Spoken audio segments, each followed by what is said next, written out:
Hello everyone. देखिए, आज हम बात करेंगे बीएड, ओपन मैट और बीएससी नर्सिंग। इनका हॉल टिकट डाउनलोड हो रहा है ignou.ac.in साइट पर जाकर आप हॉल टिकट डाउनलोड कर सकते हैं।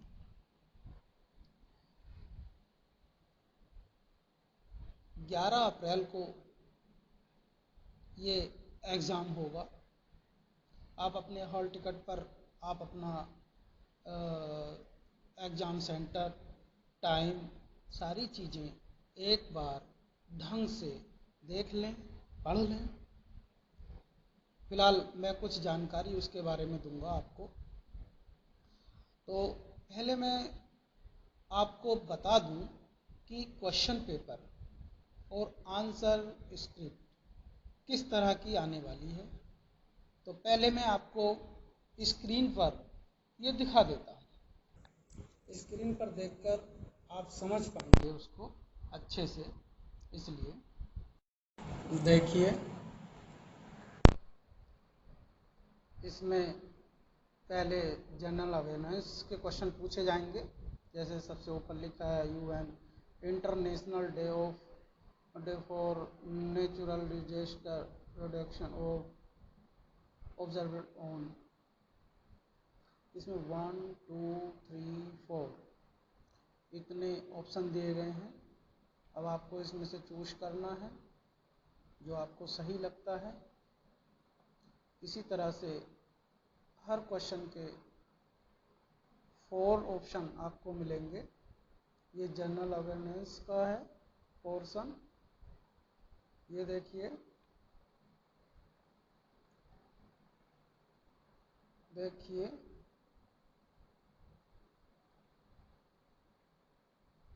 इसमें 30 क्वेश्चन है। नेक्स्ट पोर्शन आता है इंग्लिश लैंग्वेज। इसमें 15 क्वेश्चन रहेंगे। इसमें पैराग्राफ्स दिए गए हैं, इनको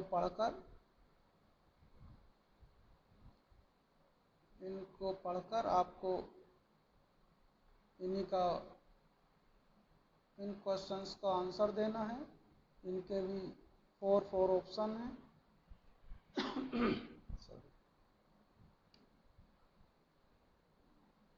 ये देखिए,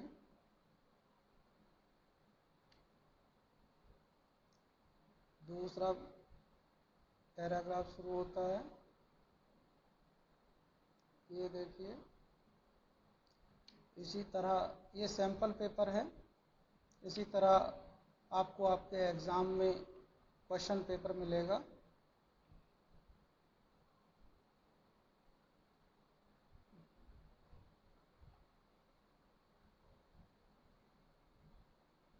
ये देखिए, ये तीसरा पोर्शन चल रहा है आपका, जिसको हिंदी में तर्क शक्ति बोलते हैं, रीजनिंग भी कह सकते हैं।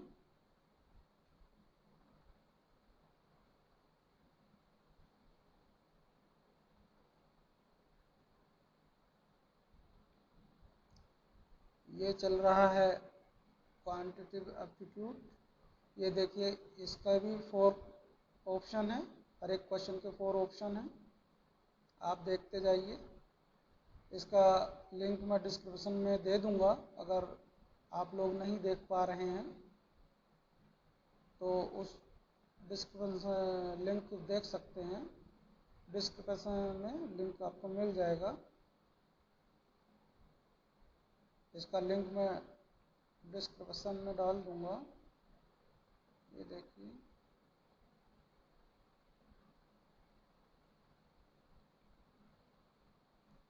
अभी फ़ोन ऊंचा उठाया तो हो सकता है आपको आवाज़ क्लियर नहीं आ रही हो। देखिए, ये रीजनिंग चल रहा है, चौथा पोर्शन है इसका।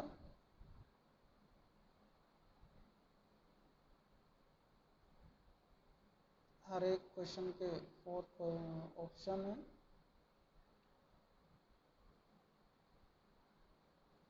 ये देखिए,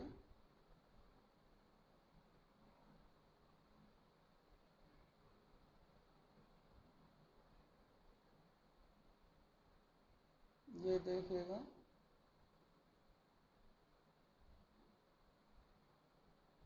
ये जितने भी क्वेश्चन हैं सबके मार्क्स समान हैं, कोई ज़्यादा या कोई कम अंक का नहीं है। देखिए, डिटेल में आपको बताऊंगा अभी। इस तरह से 200 क्वेश्चंस आपको पेपर में मिलेंगे और आपका जो एग्ज़ाम है वो हिंदी इंग्लिश दोनों ही लैंग्वेज में होगा। ये देखिए, जो आंसर स्क्रिप्ट मिलेगी वो इस तरह मिलेगी।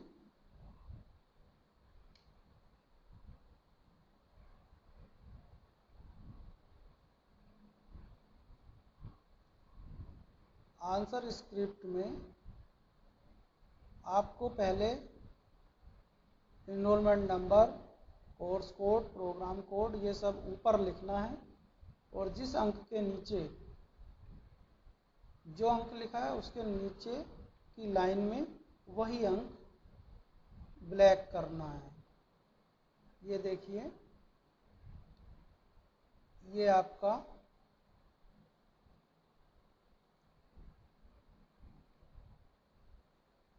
आंसर स्क्रिप्ट रहा।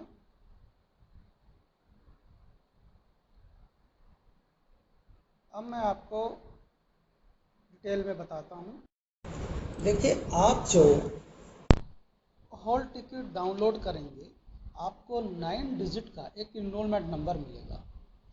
उस इनरोलमेंट नंबर को आप अपने क्वेश्चन पेपर OMR शीट जो आपको एग्ज़ाम में मिलेगी उस पर लिखना है, एड्रेस लिखना है, पिन कोड सहित अपना पूरा नाम लिखना है। कुछ भी ऐसा अधूरा नहीं लिखना है कि आपकी पहचान ना हो सके। उसके लिए आपको पेन का इस्तेमाल करना है, आप पेन से लिख सकते हैं।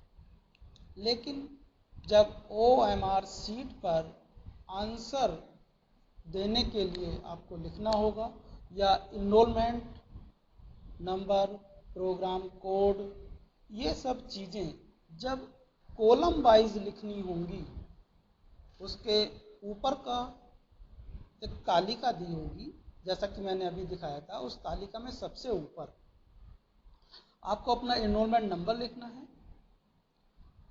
ऊपर वाले अंक जो भी इनरोलमेंट नंबर है उसके नीचे वाली लाइन में जो ऊपर अंक लिखा गया है उसी संख्या को, उस संख्या के कॉलम को ब्लैक करना है उसको, और ये करना है HB पेंसिल से। जो HB पेंसिल लकड़ी की होती है ये अच्छी क्वालिटी की होती है, इसीलिए एग्जाम में इसके प्रयोग के लिए कहा जाता है। और OMR शीट पर आपको अपना एनरोलमेंट नंबर, अपना प्रश्न पत्र कोड, ये सभी चीज़ें उसी तालिका में क्रम वाइज लिखना होगा और बड़ी सावधानी से लिखना होगा। इसमें समय की कटौती ना करें, पूरा समय देते हुए इसको फिल करें। और साथ ही ये ध्यान रखें कि आपके OMR शीट पर साइन भी होने हैं विद डेट। तो डेट सहित आप अपने साइन करेंगे और आपके जो कक्ष निरीक्षक हैं, जो एग्जामिनेशन कक्ष निरीक्षक हैं, तो उनके भी साइन होंगे और विद डेट। इस चीज़ का भी ध्यान रखें। अगर वे किसी वजह से नहीं कर पा रहे हैं या आपके किन्हीं कारणों से आपका छूट गया है तो उनके साथ साथ आपका भी दायित्व है कि आप उनके सिग्नेचर, अपने कक्ष निरीक्षक के सिग्नेचर करा लें, क्योंकि उनके साइन का मतलब है आपने प्रोग्राम कोड सही से लिखा है कि नहीं लिखा, आपने एनरोलमेंट नंबर सही से लिखा है कि नहीं लिखा, आपने कोर्स कोड सही लिखा है कि नहीं लिखा। इन सभी की जांच करने के बाद आपके कक्ष निरीक्षक साइन करेंगे और ये आपने पेंसिल से लिखा है कि नहीं लिखा है, ये भी वे चेक करेंगे और तब साइन करेंगे, ताकि आपसे कोई त्रुटि होने की संभावना ना रहे। और इसके साथ मैं आपको बताना चाहूँगा कि OMR शीट पर कोई भी एक्स्ट्रा आपको रिमार्क नहीं लिखना है। कोई भी अगर आपको क्वेश्चन के आंसर के लिए अगर कहीं लिखने की आवश्यकता पड़ती है, तो उसके लिए रफ कार्य के लिए आप अपने क्वेश्चन पेपर पर दिए गए रफ कार्य के लिए नीचे के साइड में आप उसको यूज कर सकते हैं, या मार्जिन की तरफ आप उसको यूज कर सकते हैं। जब आप ये देखेंगे कि आप अपने क्वेश्चन पेपर को पढ़ेंगे, तो जैसा कि अभी मैंने आपको दिखाया, प्रत्येक क्वेश्चन के 1 2 3 4 ऑप्शन हैं। तो किसी ऑप्शन में अगर आपको लगता है कि आपने कोई किसी का आंसर गलत चूज कर लिया है, तो ऐसी स्थिति में उसको OMR शीट पर इरेज कर सकते हैं, उस आंसर को इरेज कर सकते हैं, और जो आपको लगता है कि ये आंसर सही होगा, उस कॉलम को आप HB पेंसिल से ब्लैक कर सकते हैं। लेकिन पहले वाले गलत आंसर को इरेज इतनी अच्छे ढंग से करेंगे कि वह किसी भी तरह से ऐसा ना लगे उस क्वेश्चन में कि इस क्वेश्चन के 2 आंसर दिए गए हैं। आपको पहले वाले आंसर को पूरी तरह से इरेज कर देना है।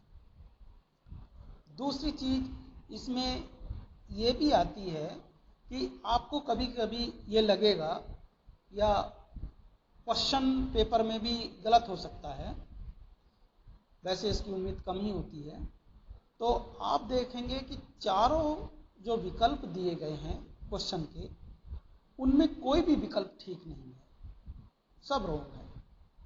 तो ऐसी स्थिति में OMR शीट में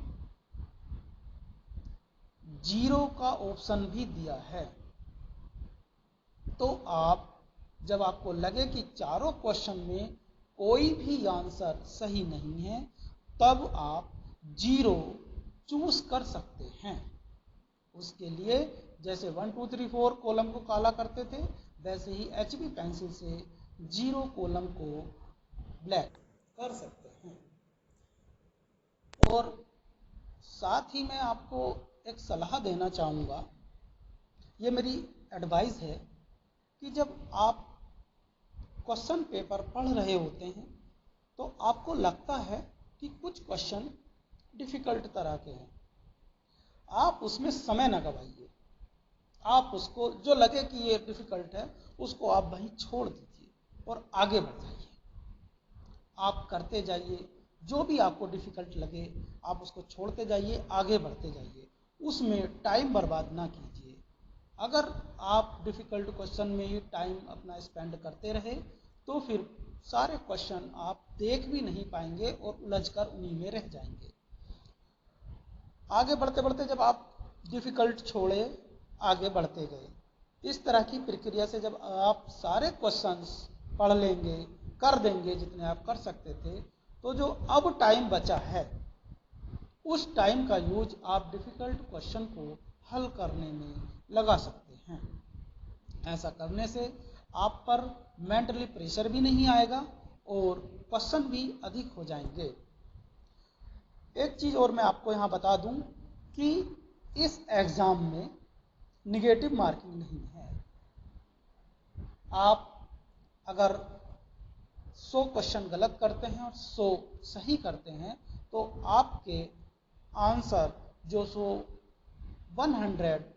राइट हैं, तो उनके मार्क्स आपको दिए जाएंगे। निगेटिव मार्किंग इसमें नहीं है, आपका कोई मार्क्स काटा नहीं जाएगा। और एग्ज़ाम में आपको किसी भी प्रकार के कैलकुलेटर, मोबाइल फ़ोन कोई ऐसी इलेक्ट्रिक चीज़ जिसका दुरुपयोग कर सकते हैं, नोटबुक या कोई लिखी हुई इस तरह की पर्ची, कुछ भी ले जाना आपके लिए वर्जित है, क्योंकि यूनिवर्सिटी के बहुत सख्त नियम हैं। अगर आप इस तरह की कोई हरकत करते पाए गए तो आपके लिए नुकसानदेह हो सकता है। आपके जो कक्ष निरीक्षक हैं, एग्ज़ाम सेंटर सुपरिटेंडेंट हैं, वो आपको जो दिशा निर्देश देते हैं उनका आप पालन करें और अपना एग्ज़ाम पूरी ईमानदारी के साथ दें।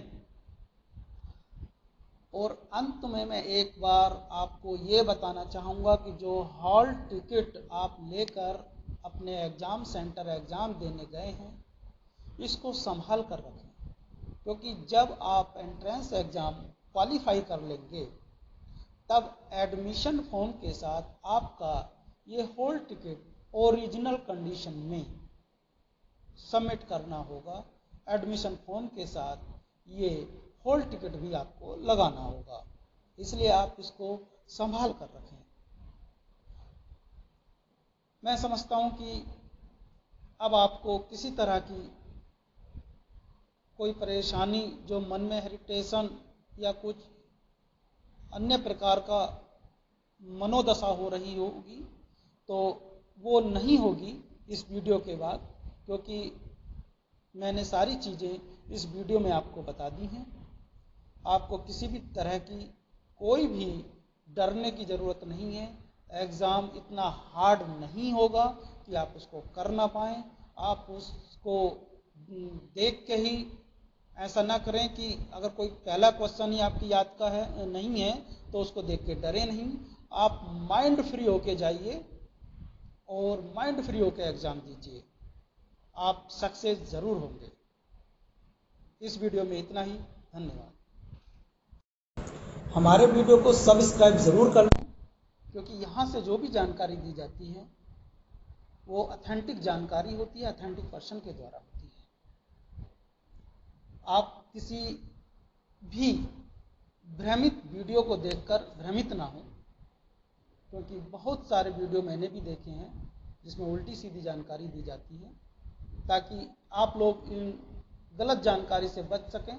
इसीलिए इग्नू रीजनल सेंटर के माध्यम से ये चैनल चलाया जा रहा है। धन्यवाद।